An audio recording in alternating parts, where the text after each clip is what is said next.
Friends, this is एस्पिशिंग crack all exams में आपका स्वागत है। प्यारे दोस्तों, आपका यूपी पुलिस एग्जाम जो कि 17-18 फरवरी को लगा हुआ है, इसको टारगेट करते हुए आज हम लोग जीके जीएस के 70 क्वेश्चंस, सुपर इंपॉर्टेंट क्वेश्चंस को डिस्कस करने वाले हैं। यदि आप क्लास में लास्ट तक बने रहते हैं, डेफिनेटली यहां से कई क्वेश्चंस आपको एज इट इज एग्जाम में देखने को मिल जाएंगे। आइए शुरू करते हैं। बहुत ज्यादा समय ना लेते हुए सुपर फास्ट रिवीजन रहेगा आपका ये, ठीक है। अभी आपके पास रिवीजन का समय बचा है, पढ़ने का समय नहीं बचा। उत्तर प्रदेश में पहली बार 1887 में प्रकाशित होने वाले दैनिक समाचार पत्र हिंदुस्तान के संपादक कौन थे? तो 1887 में प्रकाशित होने वाले दैनिक समाचार पत्र हिंदुस्तान के जो संपादक थे वो कौन थे? मदन मोहन मालवीय। कौन थे? मदन मोहन मालवीय थे।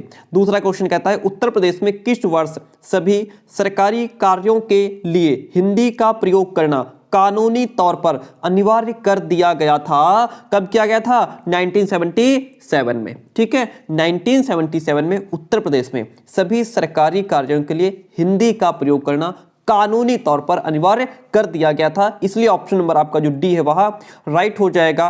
निम्न में से अकबर के दरबार के मुख्य चित्रकार कौन थे? तो भैया दशवंत। कौन? दशवंत जो थे ये मुगल शासक अकबर के दरबार के प्रमुख चित्रकार थे। Option C is the right one in this question. Dash Faizabad के एक प्रमुख संगीतकार थे। कौन फैजाबाद के एक प्रमुख संगीतकार थे? वो थे मुस्त्री बाई। जो मुस्त्री बाई हैं ये फैजाबाद के प्रमुख संगीतकार थे जिन्होंने शास्त्रीय संगीत में टप्पा शैली का विकास किया। इसलिए option number A is the right one in this question. आगे बढ़ते हैं।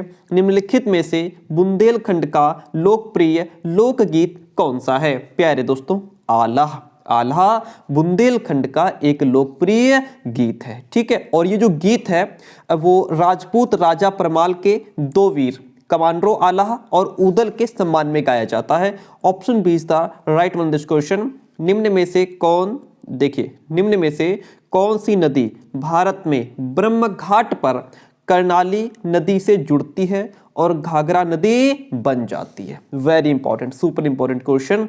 कौन सी नदी है? वो नदी है शारदा नदी, ठीक है। शारदा नदी भारत में ब्रह्म घाट पर कर्णाली नदी से जुड़ती है और घाघरा नदी बन जाती है। अच्छा, ये जो शारदा नदी है इसकी उत्पत्ति कहाँ से होती है? शारदा नदी की जो उत्पत्ति है वह उत्तराखंड से होती है। कहाँ से होती है? उत्तराखंड से। ओके, बात क्लियर हुई। निम्न में से किस खनिज को पीला केक भी कहते हैं? Dear friend, uranium. क्या? यूरेनियम को पीला केक भी कहा जाता है। अगर आपसे पूछ ले यूरेनियम का सबसे बड़ा उत्पादक प्रदेश कौन सा है, तो भारत में यूरेनियम का सबसे बड़ा उत्पादक जो प्रदेश है वो आपका आंध्र प्रदेश है। कौन सा? आंध्र प्रदेश यूरेनियम का सबसे बड़ा उत्पादक है और यूरेनियम को पीला केक भी कहा जाता है। Very good. निम्न में से किस विख्यात व्यक्ति ने 2018 में भारत का दूसरा सबसे बड़ा नागरिक सम्मान प्राप्त किया? वो थे गुलाम मुस्तफा खान। कौन? गुलाम मुस्तफा खान को वर्ष 2018 में पद्म विभूषण, 2006 में इनको पद्म भूषण और 1991 में पद्मश्री से सम्मानित किया गया था। कौन है? वो है गुलाम मुस्तफा खान, ठीक है। बात क्लियर हुई। अगला क्वेश्चन कहता है, देखिए क्वेश्चन आपके सामने है, राष्ट्रीय परीक्षण एजेंसी एनटीए, जिसको हम क्या कहते हैं? एनटीए भी कहते हैं, के पहले महानिदेशक के पद पर हाल ही में किसकी नियुक्ति हुई है? आपको बताते चलें कि ये जो हमारी एनटीए संस्था है, ये जो राष्ट्रीय परीक्षण एजेंसी है, इसकी स्थापना कब हुई थी? पहली बात तो ये, इसकी स्थापना हुई थी नवंबर 2017 में। कब?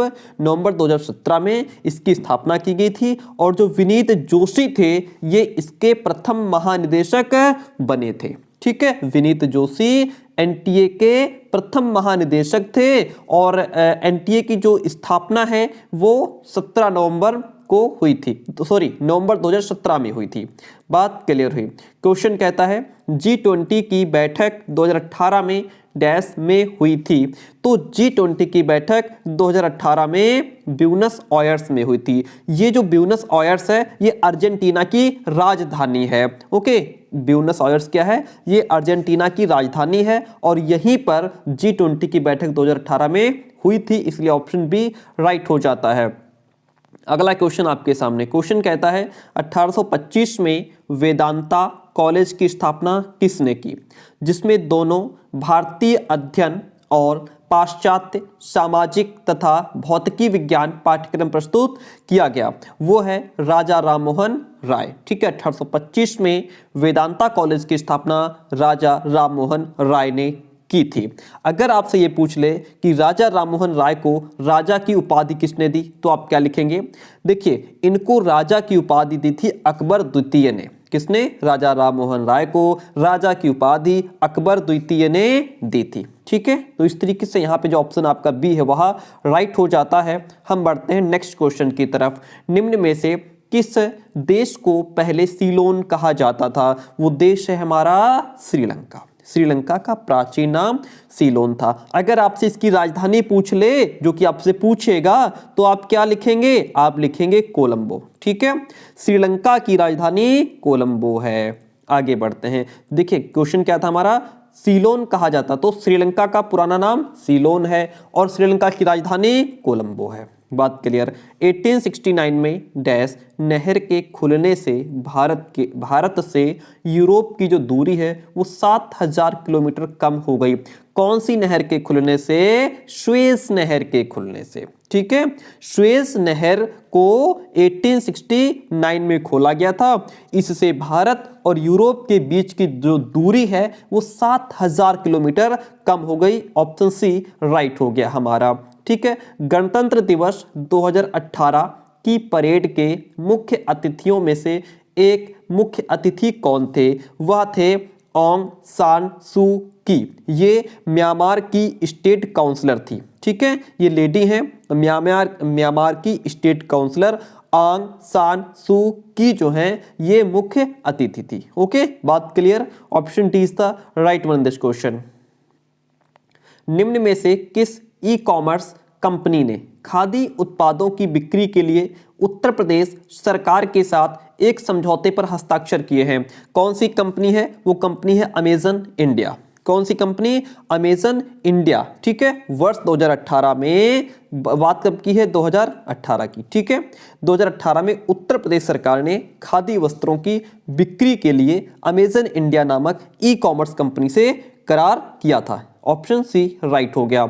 निम्न में से कौन एक वैज्ञानिक होने के साथ साथ एक महान उद्योगपति भी थे, जिन्होंने भारत में कई उद्योगों की स्थापना की? वो थे विक्रम साराभाई। विक्रम साराभाई वैज्ञानिक एवं उद्योगपति दोनों ही थे। Okay, a better India a better world पुस्तक के लेखक कौन है? A better India a better world नामक पुस्तक की जो रचना है वो NR नारायण मूर्ति ने की है। किसने? NR नारायण मूर्ति ने की है। ठीक है, निम्न खिलाड़ियों में से कौन 2018 की हालिया दक्षिण अफ्रीका ऑस्ट्रेलिया टेस्ट श्रृंखला में गेंद से छेड़छाड़ के मामले में सम्मिलित नहीं था? गेंद से छेड़छाड़ के मामले में कौन सम्मिलित नहीं था? बाकी 3 लोग सम्मिलित थे। देखिए, आपको बताते चलें कि मार्च 2018 की बात है। मार्च 2018 में दक्षिण अफ्रीका ऑस्ट्रेलिया टेस्ट मैच के दौरान ये David Warner and Steve Smith और कैमरॉन बैंक्रॉफ्ट, इनको बॉल से छेड़छाड़ का दोषी पाया गया था। इस विवाद के कारण जो टिम पेन है, इनको ऑस्ट्रेलिया टीम का नया कप्तान बनाया गया था। तो ये 3 लोग जो हैं ये गेंद से छेड़छाड़ के मामले में सामने आए थे। उसके बाद इनको जो है टीम का कैप्टन बनाया गया था। ये छेड़छाड़ में सम्मिलित नहीं थे। ठीक है, तो ऑप्शन नंबर जो सी है वो यहाँ पे आपका राइट हो गया। फ़ारेनहाइट में जल का क्वथनांक डैश होता है? फ़ारेनहाइट में जल का जो क्वथनांक है वह 212 डिग्री फ़ारेनहाइट होता है। कितना? 212 डिग्री फ़ारेनहाइट होता है। अच्छा, मनुष्य के शरीर का टेम्परेचर कितना होता है? मनुष्य के शरीर का टेम्परेचर 98.6 डिग्री फ़ारेनहाइट होता है। बात क्लियर हो गई। निम्न में से कौन सी बागान फसल नहीं है? देखिए बागान फसलें कौन कौन सी होती हैं? बागान फसल में जैसे आपकी कॉफ़ी है, चाय है, काजू है, ये सभी बागान फसलों के अंतर्गत आती हैं ये फसलें, ठीक है। यहाँ पे जो मोटा अनाज है ये बागान फसल के अंतर्गत नहीं आता, मोटा अनाज बागान फसल नहीं है। बाकी कॉफ़ी, चाय, काजू ये आपकी बागान फसलों के अंतर्गत आती हैं। ओके, ठीक है। तूर दाल को अन्य किस नाम से जाना जाता है? तूर दाल का एक अन्य नाम अरहर भी है। अरहर की दाल आप लोग खाते होंगे, तो तूर दाल का जो दूसरा नाम है वो अरहर भी है। बात क्लियर हो गई? ऑप्शन ए आपका राइट हो गया। नेक्स्ट क्वेश्चन आपके सामने। क्वेश्चन कहता है किसका प्रयोग हवा के बल और वेग को मापने के लिए किया जाता है? एक एक को समझते हैं। जो स्पीडोमीटर है इसका यूज हम कहा करते हैं। वाहन की स्पीड को मापने के लिए स्पीडोमीटर का यूज करते हैं, यानी कि जहां पे हमें वाहन की स्पीड मापनी होती है वहां पे हम किसका यूज करते हैं? स्पीडोमीटर का, ठीक है। लैक्टोमीटर का यूज कहां होता है? दूध की शुद्धता मापने के लिए। क्या? दूध की शुद्धता मापने के लिए हम लैक्टोमीटर का यूज करते हैं। थर्मामीटर से क्या मापते हैं? थर्मामीटर से हम टेम्परेचर मापते हैं। ओके, बात क्लियर। एनीमोमीटर का यूज यहां पे होता है, यानी कि एनीमोमीटर वायु के बल और वेग के मापन के लिए प्रयोग किया जाता है। देखिए स्पीडोमीटर से वाहन की स्पीड को मापते हैं, लैक्टोमीटर से दूध की शुद्धता को मापते हैं, थर्मामीटर से टेम्परेचर को मापते हैं, एनीमोमीटर का प्रयोग हवा के बल और वेग को मापने के लिए किया जाता है। ऑप्शन डी राइट हो गया हमारा। भारत में राष्ट्रीय हिंदी दिवस कब मनाया जाता है? तो भारत में राष्ट्रीय हिंदी दिवस जो है वह 14 सितंबर को मनाया जाता है। मानव अधिकारों की सार्वभौम घोषणा का अनुच्छेद 6 किससे संबंधित है? तो ये जो अनुच्छेद है आपका वो कानून के समक्ष एक व्यक्ति के रूप में मान्यता के अधिकार से संबंधित है। ओके, यहाँ पे हर किसी को हर जगह एक व्यक्ति के रूप में मान्यता प्राप्त करने का अधिकार है, इसलिए ऑप्शन नंबर ए के साथ में हम जाना चाहेंगे, ठीक है। नेशनल स्टॉक एक्सचेंज का मुख्यालय कहाँ है भैया? नेशनल स्टॉक एक्सचेंज का जो मुख्यालय है वो मुंबई में है। Very good. तो फिर इसकी स्थापना भी बताते चलिए। इसकी स्थापना 1992 में हुई थी। कहाँ? जो नेशनल स्टॉक एक्सचेंज है इसकी स्थापना 1992 में हुई थी। मुख्यालय इसका मुंबई में है। Very good. अगला क्वेश्चन, भारत की केंद्र सरकार ने 2018 को किस खाद्य पदार्थ का राष्ट्रीय वर्ष घोषित करने का निर्णय लिया था? वह आलू है। केंद्र सरकार ने वर्ष 2018 को आलू का वर्ष घोषित किया है। आलू, ऑप्शन नंबर सी राइट हो गया। डैश एक रंग बिरंगा और मंत्र मुग्ध कर देने वाला मेला है। मेला नहीं, फेयर, ठीक है, जो प्रत्येक वर्ष उत्तर प्रदेश के मेरठ में होली के कुछ दिनों बाद मनाया जाता है। वो कौन सा मेला है? नौचंडी मेला। कौन सा मेला? नौचंडी मेला उत्तर प्रदेश के मेरठ जिले में हर साल होली के बाद में जो है ये मेला लगता है। ओके, बात क्लियर हुई। ऑप्शन जो बी है हमारा नौचंडी वो राइट हो जाता है, ठीक है। एंटीबायोटिक पेनिसिलिन की खोज किसने की थी? Very simple question, Alexander Fleming ने की थी। एंटीबायोटिक जो दवा है एंटीबायोटिक पेनिसिलिन की खोज अलेक्जेंडर फ्लेमिंग ने की थी। कब की थी? 1928 में की थी। 1928 में अलेक्जेंडर फ्लेमिंग ने एंटीबायोटिक पेनिसिलिन की खोज की थी, ठीक है। भारतीय संविधान की डैश भारतीय गणराज्य की आधिकारिक भाषाओं की सूची प्रदान करती है। 8वीं अनुसूची। कौन सी अनुसूची? भारतीय संविधान की 8वीं अनुसूची भारतीय गणराज्य की आधिकारिक भाषाओं की सूची प्रदान करती है। वर्तमान में 22 भाषाओं को राजभाषा का दर्जा प्राप्त है, ठीक है। डैश की नियुक्ति भारत के राष्ट्रपति द्वारा नहीं की जाती। किसकी नियुक्ति? महाधिवक्ता की, ठीक है। महाधिवक्ता जो है ये किसी राज्य का सर्वोच्च कानून अधिकारी होता है जिसकी नियुक्ति उस राज्य के राज्यपाल द्वारा की जाती है। क्या? इसकी नियुक्ति राज्यपाल करता है, राष्ट्रपति नहीं। ऑप्शन बी राइट हो गया, ठीक है। पहले भारतीय राज्य का नाम बताइए जिसके प्रत्येक परिवार में कम से कम एक सदस्य के पास बैंक में अकाउंट है, वो राज्य हमारा केरल है। ठीक है, केरल राज्य जो है ये देश का पहला ऐसा प्रदेश है जिसमें हर परिवार से कम एक सदस्य के पास बैंक अकाउंट है। ओके, केरल आपका राइट हो जाता है। उस वाहिनी का चयन करें जो मूत्राशय से मूत्र को शरीर के बाहर ले जाती है, उसका नाम है उरथेरा। क्या नाम है? उरथेरा। इसको इंग्लिश में इस तरीके से लिखा जाता है, उरथेरा। ठीक है, ये वो नलिका या वाहिनी है जो मूत्र को मूत्राशय से बाहर निकालती है। ऑप्शन ए राइट हो जाता है। राष्ट्रीय शिक्षा दिवस प्रत्येक वर्ष डैश को मनाया जाता है। राष्ट्रीय शिक्षा दिवस जो है वह 11 नवंबर को मनाया जाता है। कब मनाया जाता है? 11 नवंबर को। ठीक है, संसद द्वारा 8 सितंबर 2016 को डैश संविधान संशोधन अधिनियम 2016 के तहत जीएसटी अधिनियम पारित किया गया। 101वें संविधान संशोधन अधिनियम द्वारा। समझिए बात को। ऑप्शन यहाँ पे जो आपका सी है वो राइट हो जाता है। 8 सितंबर 2016 को 101वें संविधान संशोधन अधिनियम 2016 के द्वारा जीएसटी कानून का निर्माण किया गया है। बात याद रहेगी, 101 आपका राइट हो जाता है। निम्न में से कौन सा जिला उत्तर प्रदेश के बुंदेलखंड क्षेत्र से संबंधित है? कौन सा जिला? जौनपुर। ठीक है, जौनपुर उत्तर प्रदेश के बुंदेलखंड क्षेत्र का एक हिस्सा है। जौनपुर उत्तर प्रदेश का क्षेत्रफल देश के कुल क्षेत्रफल का लगभग कितना है? 7.33%। कितना? उत्तर प्रदेश का क्षेत्रफल संपूर्ण भारत के क्षेत्रफल का 7.33% है। ठीक है, बात क्लियर हुई? Very good. 6वीं शताब्दी ईसा पूर्व के दौरान मथुरा के आसपास के क्षेत्र को कहा जाता था। क्या कहा जाता था? शूरसेन कहा जाता था। क्या कहा जाता था? शूरसेन। ठीक है, 6वीं शताब्दी के दौरान मथुरा को शूरसेन के नाम से जाना जाता था। क्वेश्चन कहता है निम्न में से किस रोमानी काव्य लेखक को उनकी कृति जो उनकी रचना है मदनाष्टक के लिए जाना जाता है? तो वो हैं रहीम। कौन? रहीम को उनके रोमानी काव्य की जो रचना मदनाष्टक के लिए जाना जाता है। Option A is the right one in this question.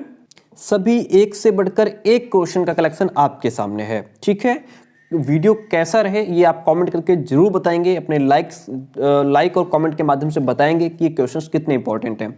Uttar Pradesh का राजकीय फूल कौन सा है? उत्तर प्रदेश का जो राजकीय फूल है वो पलाश है। ठीक है, इसको टेसू का फूल भी कहते हैं। क्या? इसको टेसू का फूल भी कहा जाता है। प्यारे दोस्तों ध्यान रखिएगा, 4 फरवरी 2011 को पलाश जो पुष्प है इसे राजकीय पुष्प की मान्यता प्रदान की गई थी 4 फरवरी 2011 को। और जो पलाश है ये उत्तर प्रदेश का राजकीय पुष्प है। ठीक है, इसे टेसू का फूल भी कहा जाता है। मनुष्यों में पित्त का उत्पादन किस अंग में होता है? मनुष्यों में पित्त का जो उत्पादन है वो जिगर यानी कि यकृत में होता है। ठीक है, राष्ट्रीय मानवाधिकार आयोग भारत में कब स्थापित हुआ था? राष्ट्रीय मानवाधिकार आयोग का जो गठन है वो 1993, डेट याद रखिएगा, 12 अक्टूबर 1993 में किया गया था। इसलिए ऑप्शन नंबर जो सी है वह राइट हो जाता है। निम्नलिखित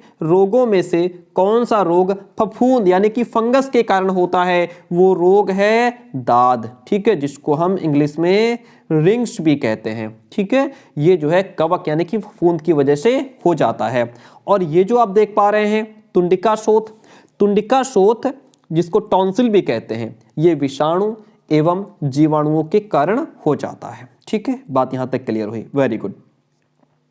आगे बढ़ते हैं। क्वेश्चन कहता है किस भारतीय राज्य ने 2016-17 में भारत में उत्पादित चीनी का 1/3 से अधिक चीनी उत्पादन किया था? किस भारतीय राज्य ने? तो वो राज्य है हमारा उत्तर प्रदेश। ठीक है, भारत में कुल चीनी उत्पादन का आपको बताते चलें 70% चीनी उत्पादन उत्तर प्रदेश में होता है। ठीक है, कहां होता है? उत्तर प्रदेश में। ओके, भारत के संविधान के मूल दस्तावेज को डैश द्वारा हाथ से लिखा गया था?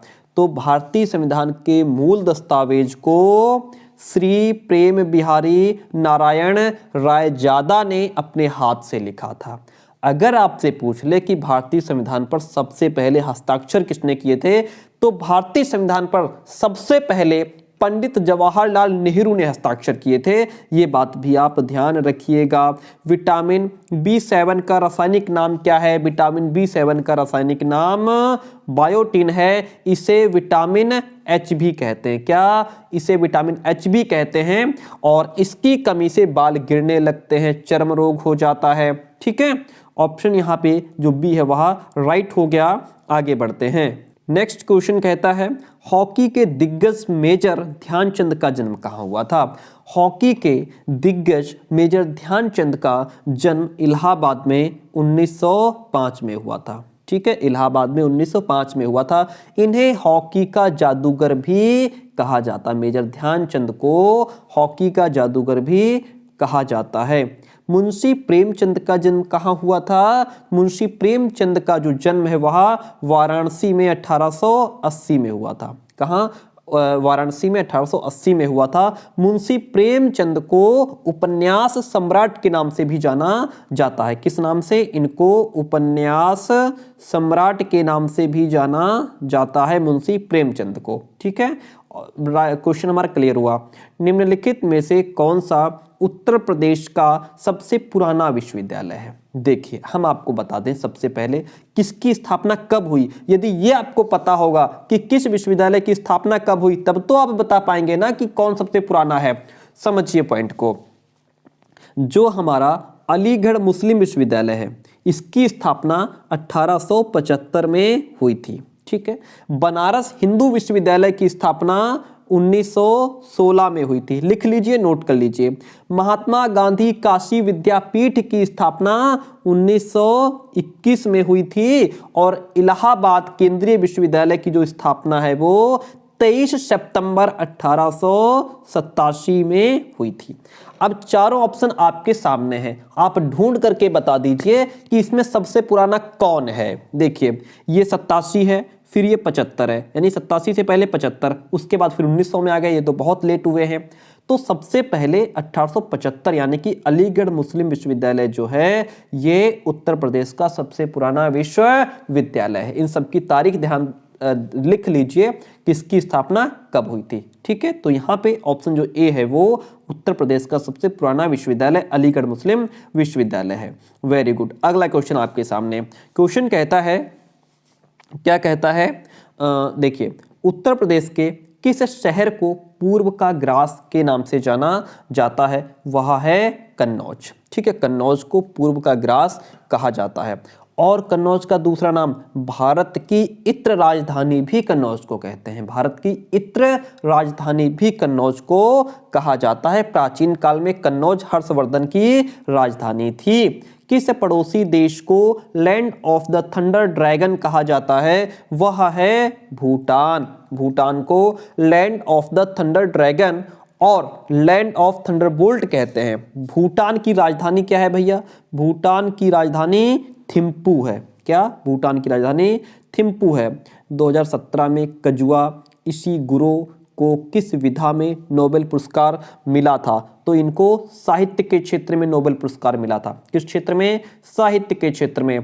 पाकिस्तानी सीनेट में विपक्ष की पहली महिला नेत्री कौन थी? वो पहली महिला नेत्री शेरी रहमान थी। कौन? शेरी रहमान थी। ओके, सीकर तकनीक के साथ भारत की क्रूज मिसाइल कौन सी है?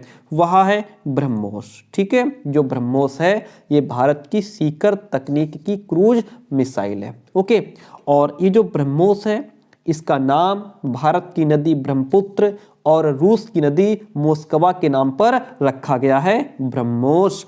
भारत और पाकिस्तान के बीच कितनी पार सीमा ट्रेनें चलती हैं? तो यहाँ पे 2 ट्रेनें चलती हैं, एक समझौता एक्सप्रेस, दूसरी थार एक्सप्रेस। ओके, चलिए, हाल ही में एक वैश्विक डेटा चोरी अपराध में किस कंपनी का नाम सामने आया? वो कंपनी है कैम्ब्रिज एनालिटिका। कौन सी? कैम्ब्रिज एनालिटिका का नाम वैश्विक डेटा चोरी अपराध में सामने आया था।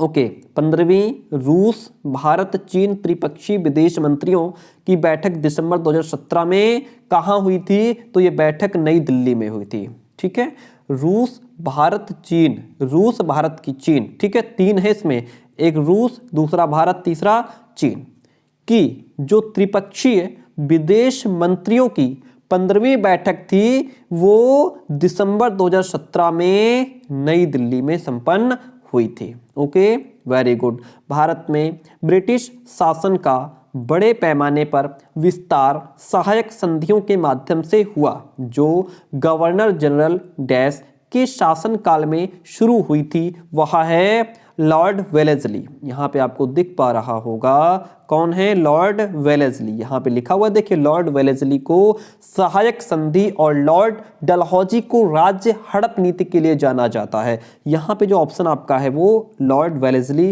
राइट हो जाएगा। गुरु गोविंद सिंह की मृत्यु के बाद गुरु की संस्था समाप्त हो गई और सिखों का नेतृत्व उनके विश्वसनीय शिष्य को सौंप दिया गया। वह थे बंदा बहादुर। कौन थे, बंदा बहादुर। गुरु गोविंद सिंह की मृत्यु कब हुई थी? गुरु गोविंद सिंह की मृत्यु 1708 ईस्वी में हुई थी और उनकी मृत्यु के बाद सिखों का नेतृत्व बंदा बहादुर ने किया था। ऑप्शन बी राइट हो जाता है। पाकिस्तान नाम सबसे पहले डैश द्वारा गढ़ा गया था। पाकिस्तान नाम जो है वो सबसे पहले चौधरी रहमत अली द्वारा गढ़ा गया था। किसके द्वारा? चौधरी रहमत अली के द्वारा। ठीक है।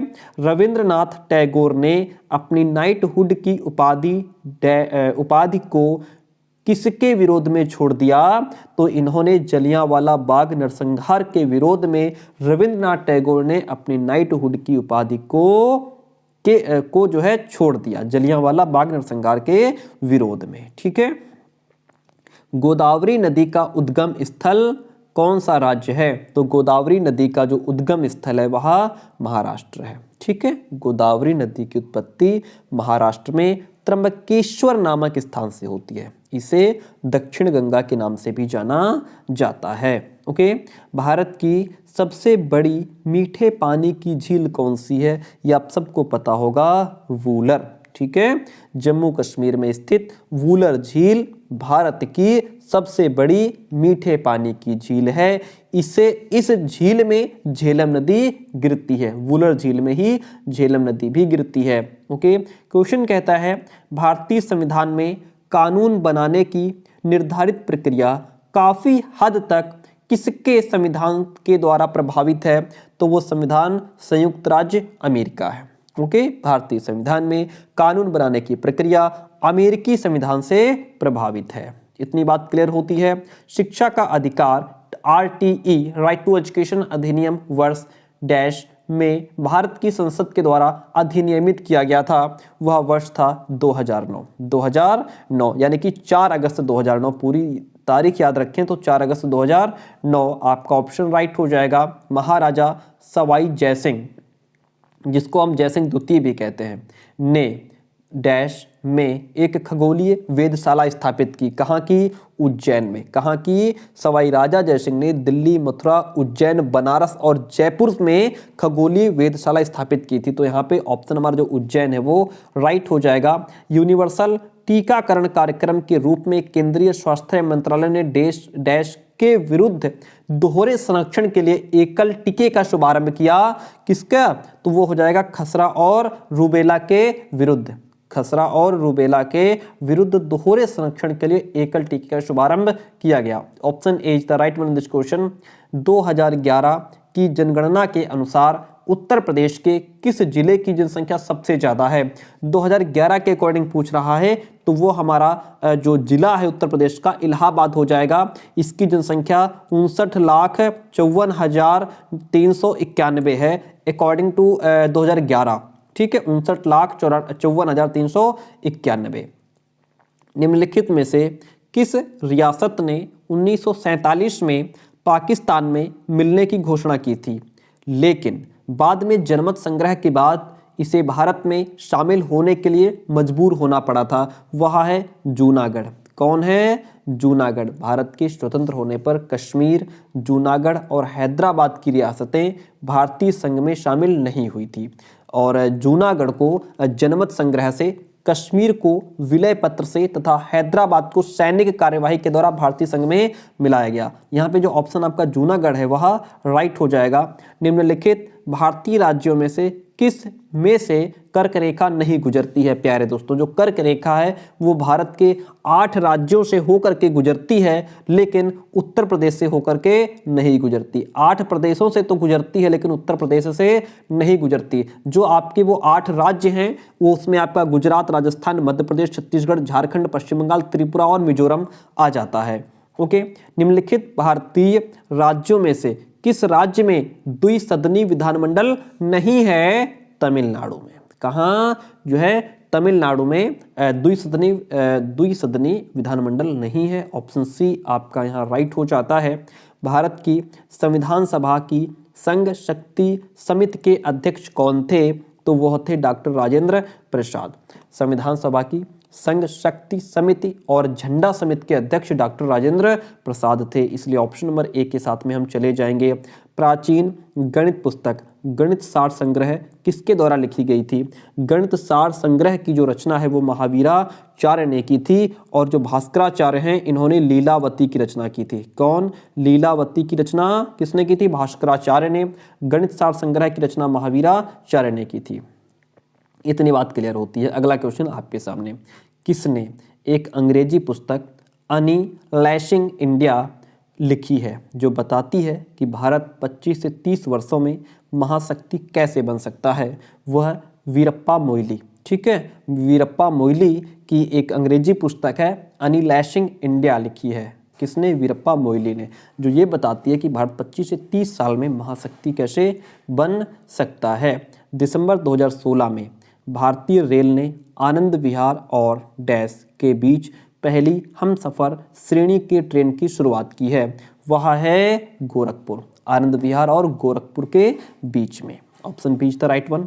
अगला क्वेश्चन कहता है, प्रसिद्ध सूफी संत शेख सलीम चिश्ती की दरगाह उत्तर प्रदेश के किस राज्य में स्थित है? तो वह फतेहपुर सीकरी में स्थित है। फतेहपुर सीकरी जो नगर है इसकी स्थापना किसने की थी? इस फतेहपुर सीकरी नगर की स्थापना मुगल शासक अकबर ने की थी। किसने की थी? मुगल शासक अकबर ने की थी। यहीं पर शेख सलीम चिश्ती की दरगाह और बुलंद दरवाजा भी स्थित है, इसलिए ऑप्शन नंबर जहाँ पे सी है वो राइट हो जाएगा, फतेहपुर सीकरी हो जाएगा। ठीक है प्यारे दोस्तों, क्लास कैसी रही कमेंट करके जरूर बताइएगा। आज का लास्ट क्वेश्चन आपके सामने। क्वेश्चन कहता है, हिमालय का तीसरा सबसे बड़ा शिखर कौन सा है? हिमालय का जो तीसरा सबसे बड़ा शिखर है वो माउंट कंचनजंगा है, जिसकी जो ऊंचाई है वो 8598 मीटर है। ओके जी, आज के 70 क्वेश्चंस हम लोगों ने डिस्कस किए, बहुत फास्ट डिस्कस किए। एंड कैसी रही क्लास कमेंट करके बताइएगा। इसी तरीके के और क्वेश्चंस आपको कराते रहेंगे। आप लाइक और कमेंट के माध्यम से बताएंगे क्लास कैसी रही। Thank you so much.